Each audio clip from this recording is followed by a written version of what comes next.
안녕하십니까. 현대사 보름 대표 이선규입니다. 오늘은 1950년 7월 20일 대전전투에서 말씀드리겠습니다. 인민군은 조천 옆에 대평리에서 14, 15, 16, 14, 15, 16 이렇게 3일 동안 공격을 한 것입니다. 그러니까 전우전투에서는 이틀, 대평리 전투에서는 3일이 걸린 것입니다.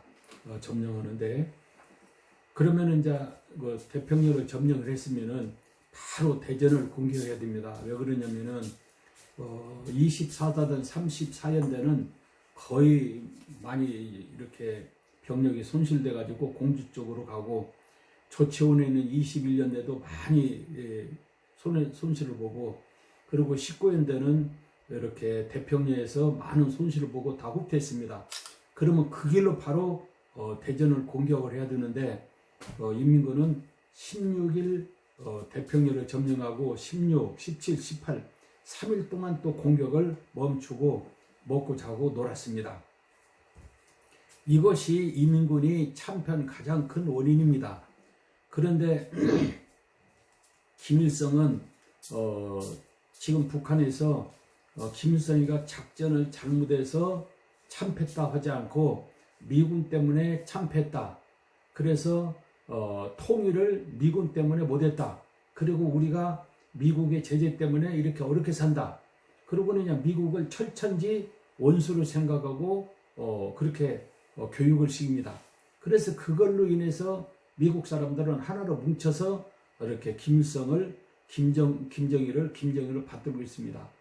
이렇게 거짓말을 국민들을 속이고 거짓말할 수가 있습니다. 자기가 작전을 잘못해놓고 결국은 미군 때문에 이렇게 인민군 해방전쟁이 실패했다 그랬습니다. 얼마 전에 문재인 대통령이 책을 한 권 소개를 했는데, 유시민과 도울 해가지고 통일은 청춘은 통일을 말한다, 이 책을 소개하더라고요. 그래서 이제 교보문고 가서 책을 사가지고 전부 다 읽어봤어요. 참 그랬더니 참 너무나도 황당한 책이에요. 6.25는 남북한이 책임이 있다는 거예요. 어째서 남북한에 책임이 있습니까? 6월 25일 날 인민군이 남침을 해가지고 4일 만에 서울을 점령하고, 그리고 6개 사단에 붕괴되고 4만 4천 명이 죽었습니다. 전사를 했습니다. 그리고 1000만 이상 가족을 만들어내고 400만이 가까이 한민족이 죽었습니다. 지금도 분단돼 가지고 얼마나 고통받고 있습니까? 그런데 남북한이 무슨 책임이 있다고 합니까? 유시민 유튜브에서 한 300만 정도가 들었고 이 책도 많이 팔렸다고 그래요. 이렇게 지도자들이 국민들을 속이고 거짓말을 하고 그러면 안 되겠죠. 역사는 정직하게 기록해야 됩니다. 저도 역사 설명할 때 객관적으로 내 주관이나 우익의 주관으로 보지 않고 객관적으로 보고 객관적으로 설명하려고 무척애를 씁니다.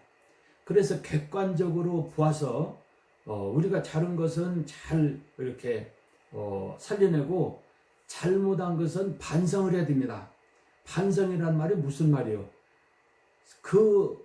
지난번에 했던 것에 생각을 버리고, 그리고 마음을 버리고, 그리고 행동을 바꿔서 새로운 길로 가는 것이 반성이고 회개입니다. 그런데 6.25를 그렇게 겪었는데도 우리는 객관적으로 6.25에 대해서 잘 설명은 책이 없어요. 그리고 반성도 하지 않고, 그러니까 오늘날 이렇게 다시 반복을 하게 되는 것입니다.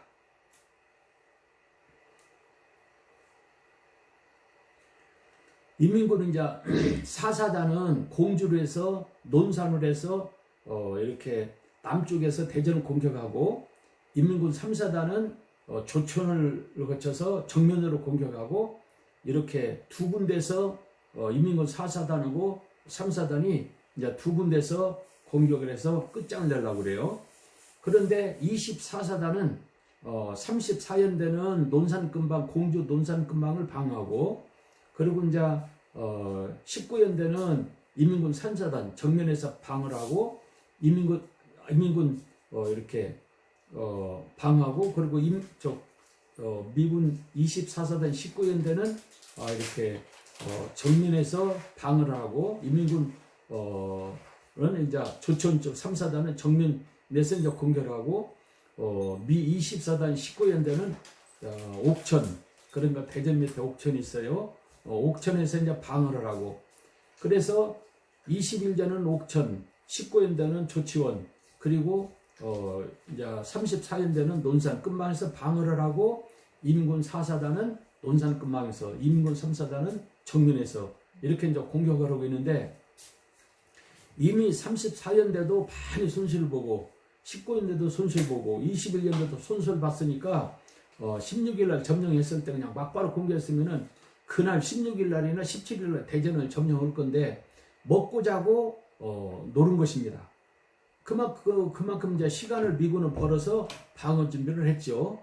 그리고는 이제 7월 19일 날 인민군 3사단하고 인민군 4사단을 하루 종일 곡사포를 대전을 향해서 쏜 것입니다.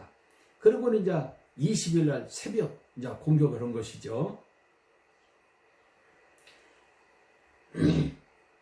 7월 5일부터 16일까지 미 24사단이 7월 5일부터 그러면 이렇게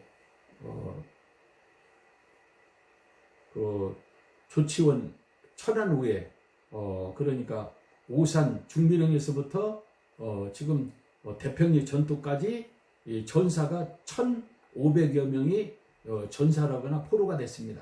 그러니까 24사단은 엄청난 피해를 본 거죠. 무기도 피해보고 인력도 피해보고, 그리고 부상자 등 모두 11,400여 명이 손실을 받습니다. 그러니까 24사단은 전투를 할 만한 능력이 없을 정도로 이렇게 손실을 받습니다. 그대로 16일날 17일날 밀어붙여가지고 대전을 점령해야 되는데 먹고 자고 놀아서 이만큼 이렇게 미군이 준비를 하고 있었고, 바로 이제 기병사단, 그 다음에 25사단, 그 다음에 이제 2사단, 그 다음에 해병사단이 막 계속 상륙을 하고 있어요.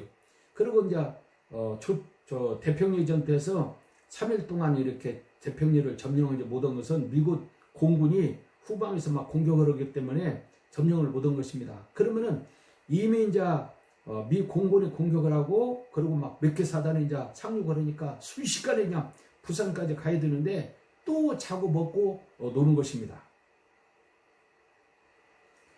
7월 19일 날 인민군 3사단 4사단 포병들은 하루 종일 이렇게 대전을 향해서 이제 공격을 한 거죠. 7월 20일 새벽 3시 인민군 3사단은 유성에서 대전으로, 인민군 4사단은 논산에서 대전으로 쥐두새돌에게 살금살금 이렇게 보병들이 가가지고 미군이 이제 포진지 34년대 포진지, 그 다음에 이제 19년대 포진지, 21년대 포진지를 먼저 이제 공격을 한 것입니다. 포를 잠재우고 그 다음에 전차를 이제 막아버리고, 그리고 이제 인민군 전차가 대전을 이제 점령하려고 이렇게 살금살금 새벽 3시 이제 포진지를 공격을 한 것입니다. 그리고 이제 새벽 이제 복사포 포부대가 먼저 공격을 한 다음에 전차 100여 대로 대전을 2개 방향에서, 그러니까 논산 쪽에서 이렇게 조천 쪽에서 막 대전을 향해서 이제 100여 대가 이제 공격에 들어가죠. 24사단은 제대로 저항을 못했죠. 뭐 몇 시간도 뭐 견디지 못하고 그냥 완전히 이제 24사단은 참패를 했죠. 그래서 오전도 대전을 견디지 못하고 참패가지고 이제 영동으로 이제 막 죽자 살자 도망치는데 띵수장이 아무리 명령 내리고 연대장들한테 후퇴하지 말아라, 그리고 뭐 후퇴면 안 된다 이렇게 해도 원체 곡사포가 퍼부쳐되고 전차가 막 공격을 하니까 뭐 연대장 띵수장 연대장들한테, 연대장 대대장들한테 명령을 해도 뭐 할 수가 없으니까 영동으로 이제 막 도망치는 거죠. 대전은 20일 날 오전에 그냥 수라장이 되어버린 것입니다. 그리고 이제 띵 소장은 사령부가 이제 영동에 있으니까 영동에서 각 연대장들한테 명령 내려도 되는데, 이 연대장들이나 대대장들이 인민법만 보면은 도망가니까 도저히 안 되게 생겨서 이렇게 영동에서 대전로 최전방에 가서 이제 방어를 하고 연대장을 지도를 한 거예요. 근데 워커 장군이 띵 소장한테 어쨌든 7월 20일까지 대전을 방어해달라. 왜 그러냐면 지금 막 기병사단이 상륙하고 그리고 이제 25사단이 상륙하는데, 상륙 전에 인민군이 만약에 대구나 밀양까지 내려가면은 이 상륙을 못하고 다 철수해야 된다. 그러니까 미 24사단이 대전을 버텨줘야 기병사단에 상륙하고, 기병사단이 육지에 상륙해서 어느 정도 진지를 구축해야 인민군을 막을 수 있지. 만약에 이제 대전을 막지 못하고 이렇게 김천이나 외관이나 대구까지 이제 점령하게 되면은 기병사단이 상륙을 못한다. 그러니까 어쨌든 24사단이 20일까지는 좀 막아서 기병사단이 상륙할 수 있도록 시간을 벌어달라. 워커가 대전까지 영동까지 와가지고 띵 장군한테 아주 사정을 했습니다. 그러니까 24사단 띵 장군이 어떤 일이 있더라도 20일까지는 버텨야 되겠다. 그래서 영동 사령부에 있지 않고 이제 대전으로 가서 이제 연대장들을 지휘를 한 거죠. 그리고 이제 미국에서는 처음으로 3.5인치 로켓포, 이렇게 들고 쏘는 로켓포가 있어요. 바주카포 같이. 그 3.5인치 첨단 무기가 처음으로 이제 대전에 도착을 했어요. 그래서 이제 띵 소장이 로켓포를 가지고 그 자기 부하들을 데리고 몇 명이 이제 최전방에서 이제 성능이 어느 정도인가 이렇게 시험도 하고 연대장들한테 용기를 주기 위해서 최전방에서 이제 공격을 한 거죠. 그래서 이제 띵 소장이 3.5인치 로켓포하고 자기 부하들하고 몇 명 포부대를 데리고 이제 전차로 공격을 했어요. 그러니까 전차로 공격하니까 T-34 전차가 그냥 순식간에 파괴돼 버리잖아요. 그래서 10대를 파괴했어요. 그런데 전차가 10대만 있으면은 대전을 그렇게 쉽게 미군이 철수를 안 할 건데, 100대가 오니까 10대 같은 것은 이건 뭐 문제가 안 되죠. 10대 파괴되더라도 100대가 막 사정없이 이제 대전을 공격을 하니까 미군 24사단이 도저히 견디지 못하고 이제 영동으로 이제 후퇴해서 오전에 이미 인민군이 대전을 다 거의 다 점령을 한 거죠. 7월 20일 오후 3시 띵 소장은 도저히 견디지 못하고 연대장들한테 영동을 후퇴하라, 이렇게 7월 20일 오후 3시 이제 명령을 내린 거죠. 인민군은 대전을 점령하고 1000여 명의 미군을 포로를 잡았어요. 1000명 가까이. 그리고 군수품을 보니까 이 뭐 말할 수가 없어요. 군수품이 뭐 그때 당시 이제 6월 달인데 그냥 수박도 많지, 먹을 것도 많지, 기름도 많지, 뭐 그냥 뭐 옷도 많지, 그냥 뭐 군수품이 말할 수 없이 많은 걸 보고 인민군은 만세를 부르고 너무 좋아했다고 그래요. 그리고 이제 미 24사단은 인민군하고 이렇게 중민령에서부터 지금까지 계속 참패하고 밀리고 많은 부하가 이제 미군이 죽으니까 세계 이제 망신거리가 되고 세계 뉴스거리가 되어버렸습니다. 그리고 이제 이렇게 그래서 이제 각 이제 연대 미군은 거의 다 이제 영동으로 철수하고 오후 6시, 그러니까는 띵 소장이 오후 3시 영동으로 철수하라 이렇게 명령 내리고 바로 띵 소장이 낮에 오후 3시에 이제 영동으로 철수했으면은 띵 소장이 포로가 안 되는데, 오후 6시까지 각 연대 그리고 각 대대, 각 중대, 의무대대 다 이제 영동으로 철수시키고 이제 마지막으로 이제 띵 소장이 자기가 영동으로 가려고 이렇게 철수를 했어요.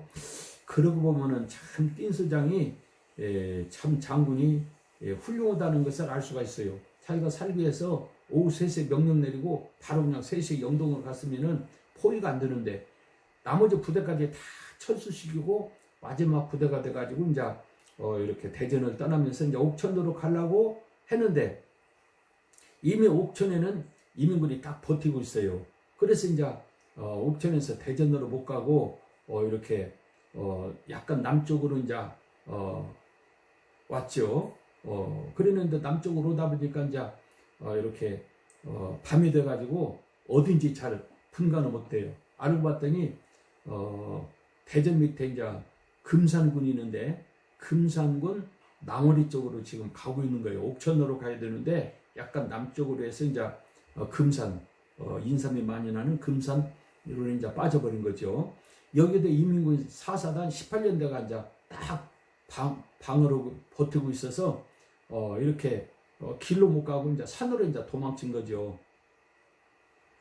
이제 산으로 도망쳤는데 부상병 오고 자기 부하들 오고 참모들 오고 이제 같이 이렇게 산으로 가서 이제 좀 쉬고 있는데 한 부상병이 어떻게 물이 먹고 싶은지 물만을 따고 그러니까 자기 비서나 부하나 다른 장병 보고 야, 저 부상병 물 좀 떠다 주라 이렇게 해도 되는데 세상에 띵소장이 세상에 장군이 물떠러 갔어요. 가다가 절벽에서 떨어져 가지고 기절하고 했어요. 그러니까 부하들은 아무리 기다려도 장군이 오지 않으니까 밤새도록 낮에까지 막 수색을 했는데도 못 찾았어요. 그래서 도저히 안 되게 생겨서 이제 그 부하들은 우리 장군이 잘못됐는가 아니면 어디로 영동으로 길을 찾아서 갔는가 하고는 자기 부하들은 전부 다 영동으로 다 가버렸어요. 그래갖고 날을 세가지고 보니까 자기 혼자 있는 거예요. 그래가지고 이제 전북 무주군 박성구 씨 집에 이제 갔어요. 그러니까 박성구 씨가 이제 띵소장을 만났는데 말을 못하니까 뭐 의사표현을 못하죠. 그러니까 박성국 씨가 보니까 이렇게 미군 장군 같은데 아마 이렇게 길을 잊어버릴까 여기까지 왔는가 보다. 그래가지고 어쨌든 밥을 줘서 살려야 되겠다. 그래서 처음에는 한국 밥하고 이렇게 국을 주니까 막 토하더래요. 매운 음식이고 음식이 안 맞아가지고 그래가지고 이렇게 박성국 씨가 닭을 잡아서 고아가지고 간을 맞춰서 주니까 그 닭은 잘 먹더래요. 그래서 거기서 이제 어느 정도 이제 원기를 회복해가지고 7월 25일 날 이제 박성구 씨한테 저 영동으로 가려면 어디로 가냐고 물어보니까 어디로 이렇게 가라고 이제 뭐 그림을 그려갖고 이렇게 알려줘서 이제 박성구 씨가 이렇게 띵소장을 모시고 영동까지 갔으면 괜찮은데 미군을 데리고 가다가 이민군한테 걸리면은 띵소장도 죽고 박성구 씨도 죽게 생겼으니까 안내만 한 거죠. 어떻게 가시라고. 그래서 이제 띵소장이 혼자 가다가 전북 진안군 장성면 운사리에 사는 한두규라는 인민군 그러니까 내무서원이 있어요. 내무서원한테 걸려버린 거예요. 그래갖고 체포돼 갖고 7월 20일 날 북송돼 갔어요. 그래서 3년 동안 얼마나 띵소장이 고생을 했는지 모릅니다. 그래서 1953년 7월 휴전회담 전에 포로, 국군 포로, 인민군 포로가 교환될 때 그때 이제 포로 교환할 때 띵소장이 이제 교환이 됐어요. 그래서 돌아오지 않는 다리에서 이제 교환이 됐는데 이제 남한에서 이제 환영을 했죠. 그래서 어느 기자가 물어봤어요. 띵소장한테 한두규가 당신을 고발해가지고 북한에서 그렇게 고생했는데 한두규를 어떻게 하면 되겠느냐 물어봤어요. 이미 한두규는 국군이 북침해가지고 이렇게 띵소장을 신고해서 이렇게 포로를 댔다 소리를 듣고 한두규는 고발해서 지금 감옥에 있는 상태예요. 그러니까 한두규 한 사람이 나를 고발했다고 이렇게 전쟁이 좌우되는 것이 아니라 자기도 인민군 내무서원으로 자기 직분을 다하는 것이지 뭐 나하고 감정이 있어서 이렇게 신고를 했거든요. 이승만 대통령이 아량을 베풀어서 한두규를 석방시켜달라. 그러고 미국을 갔어요. 그래갖고 한두규가 그대로 나오고 그랬잖아요.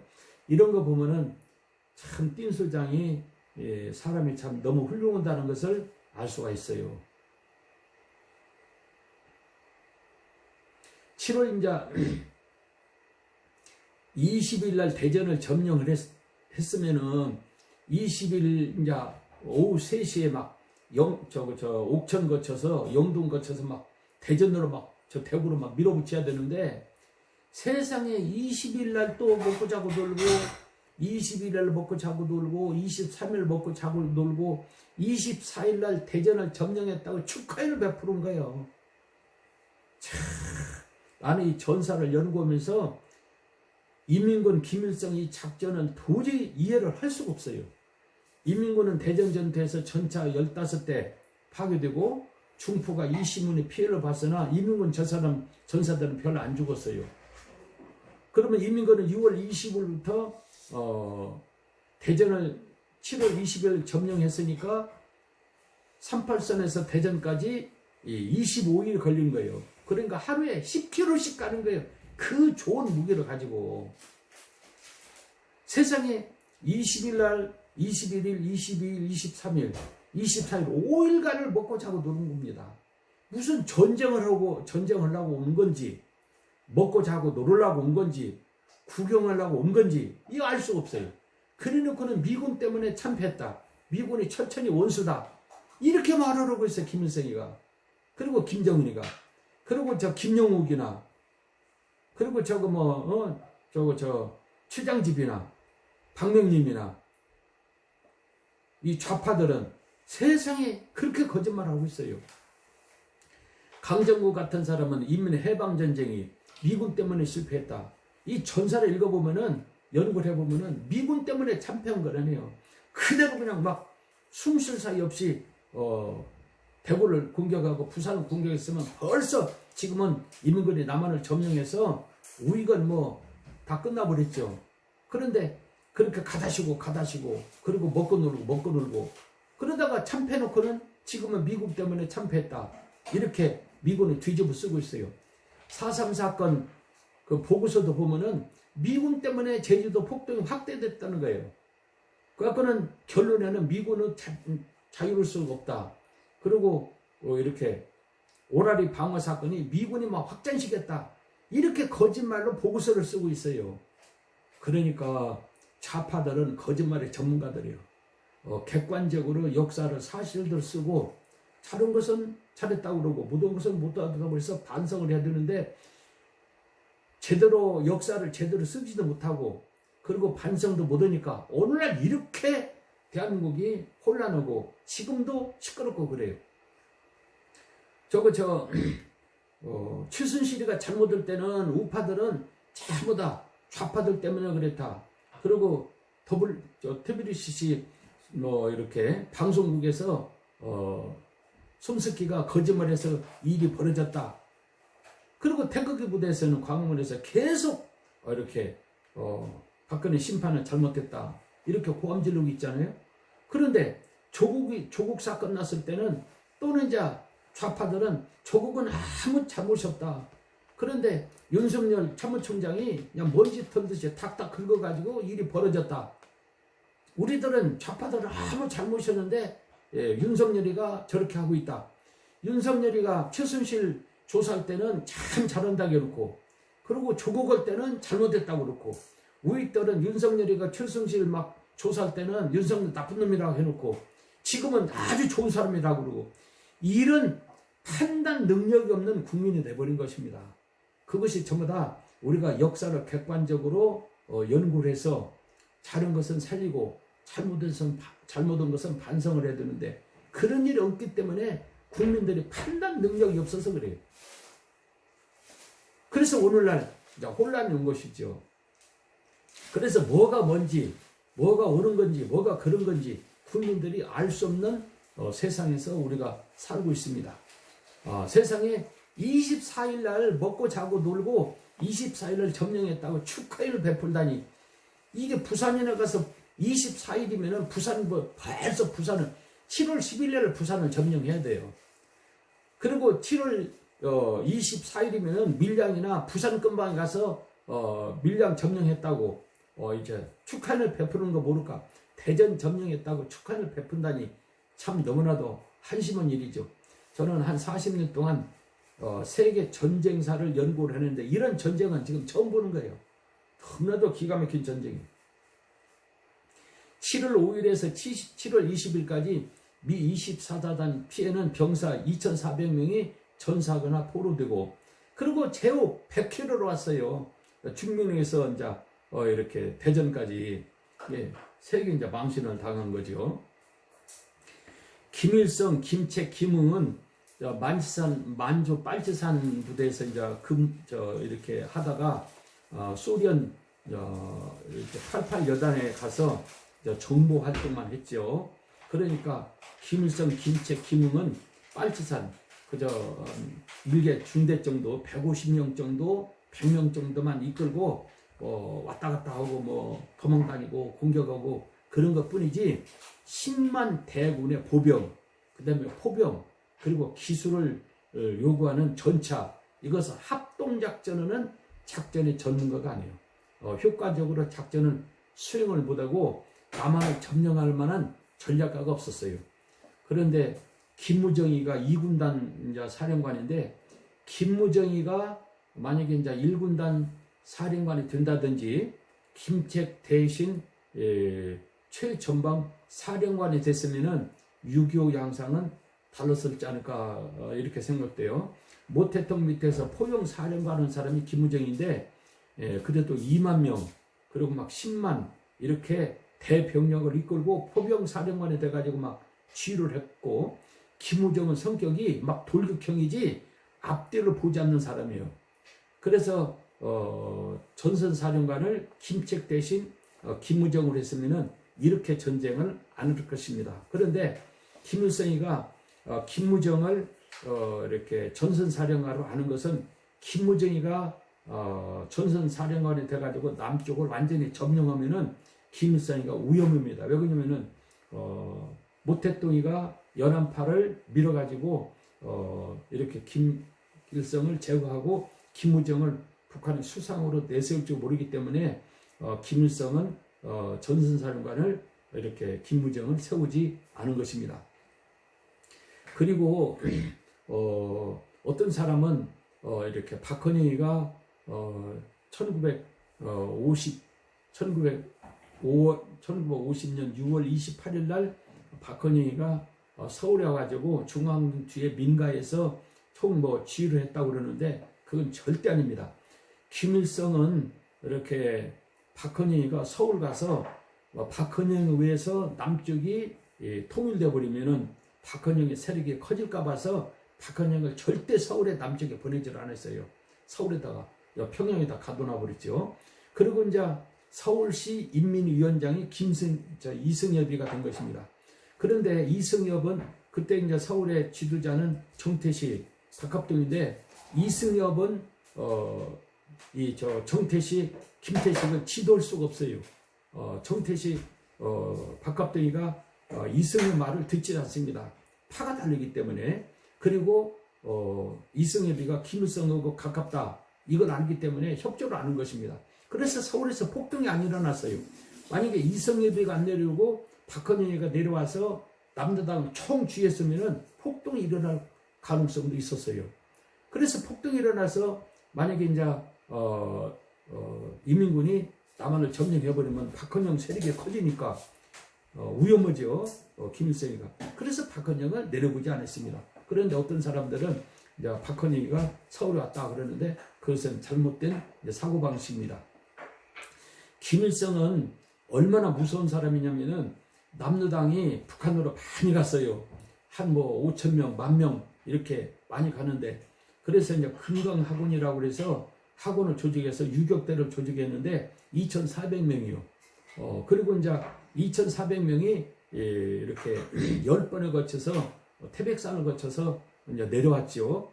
다 그러니까 유격 훈련을 받고 이렇게 훈련도 잘하고 이렇게 군사 이렇게 싸움도 잘하는 사람들이요. 그런데 이 사람들을 인민군에게 배치해서 이 사람들이 길 안내를 하고 지형을 설명하고 그리고 날씨도 설명하고 이렇게 작전에 투입했으면 괜찮은데, 저 남로당이 북한에 가가지고 인민군에 편성돼 가지고 장교가 된 사람이 한 사람도 없어요. 왜 그러냐면은 만약에 이제 남로당이 북한에 가가지고 인민군에 편성돼서 인민군하고 협조해가지고 남쪽을 완전히 점령하면은 박헌영 세력이 커지니까 그걸 막기 위해서 남쪽에서 북한에 간 그 남로당원들이 유격되는 됐을지라도 인민군에 편성되지 못한 것은 그것 때문에 편성을 안 해서 인민군 그러니까 남쪽에서 북한에 간 유격되는 장교 인민군 장교된 사람이 한 사람도 없어요. 그만큼 김일성은 남을 의심하는데 아주 의심을 많이 해요. 조금만 의심해서 이상 있으면 그냥 죽여버려요. 그래서 정권을 잡아서 그 정권을 이제 김정일에 넘겨주고 김정일에 넘겨주고 이제 김정은에게 넘겨주고 그런 거죠. 그래서 북한 체제를 이루는데 김일성이가 그렇게 큰 공이 있는 거죠. 그것은 조금만 있으면 그냥 무자비하게 죽여버려요. 뭐 그냥 자기 아무리 부하들에도 치는 사람이다 그냥 싹 숙청해버려서 혼자 이렇게 왕이 된 것이죠. 그래서 지금 저거 대전 이제 점령하고 이제 만세 부르고 노는 것은 김무정 같으면은 저렇게 만세 부르고 놀고 뭐 축하하고 그러지 않고 20일 날 막 옥천으로 해서 영동으로 해서 막 대구까지 내려갔을 거예요. 그 성격을 보면은. 그래서 전쟁은 사람이 하는 것이지 무기가 하는 것이 아니에요. 그런데 김일성은 저 군단장 이렇게 전선사령관 사단장을 배쳤는데 너무 편파적으로 잘못한 것이죠. 그러니까는 남로당 요원들을 이렇게 각 작전 수색대에 이렇게 편입을 시켜서 이렇게 도움을 받아야 되는데 전혀 그런 것이 없는 것이 결국은 이렇게 인민군이 참편 원인이 된 것입니다.